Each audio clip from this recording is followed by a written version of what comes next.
Tõsielulised näited naistest, kes on osa islami liikumisest ja jagavad, milline nende elu tegelikult välja näeb. Taavavennad tõestasid meile kõigile viimastel nädalatel, et meid ohustavad kõige tõenäolisemalt meie enda mehed, mitte keegi teine.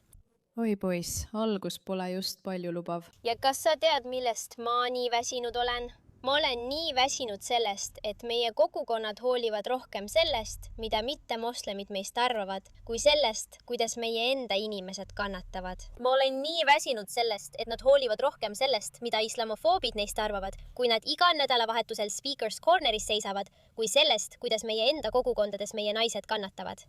Räägi meile rohkem, sest see ei tule väljastpoolt. See tuleb inimeselt seestpoolt, kes väidab, et nende naised kannatavad, aga keegi ei tee selle nimel midagi, sest nad on rohkem keskendunud islamofoobiaga tegelemisele. Need taavavennad hoolivad tõesti rohkem sellest, mida islamofoobid nende kohta ütlevad, kui sellest, et meil oleks lubatud rääkida sellest jamast, mis meie enda kogukondades toimub.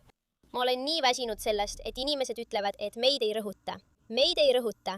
Moslemi naisi ei rõhuta. Meid rõhutakse täiesti kindlasti. Oi poiss.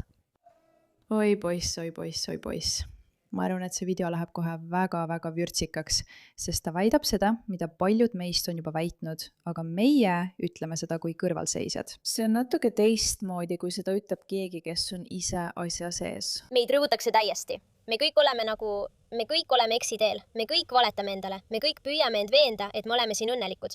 Me kõik oleme vabad. Ei, me ei ole. Meid rõhutakse nii tugevalt, mitte islami enda, vaid meeste poolt, kes kasutavad religiooni, et meid alla suruda.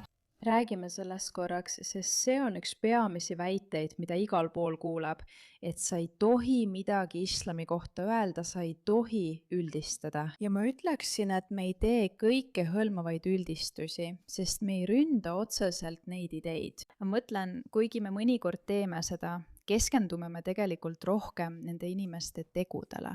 Ja kui keegi kogukonnas sees tuleb ja ütleb midagi sellist, nagu meid rõhutakse, ja need mehed ei käitu nii, nagu nad peaksid käituma, ma arvan, et see on inimestele hoiatus. Sest jah, sa võid küll raamatuid lugeda ja neid valesti tõlgendada, mis kahjuks ei ütle alati väga ilusaid asju, aga võib-olla suudad sa välja mõelda mingi nutika viisi, kuidas seletada, et ei, tegelikult hindab islam naisi.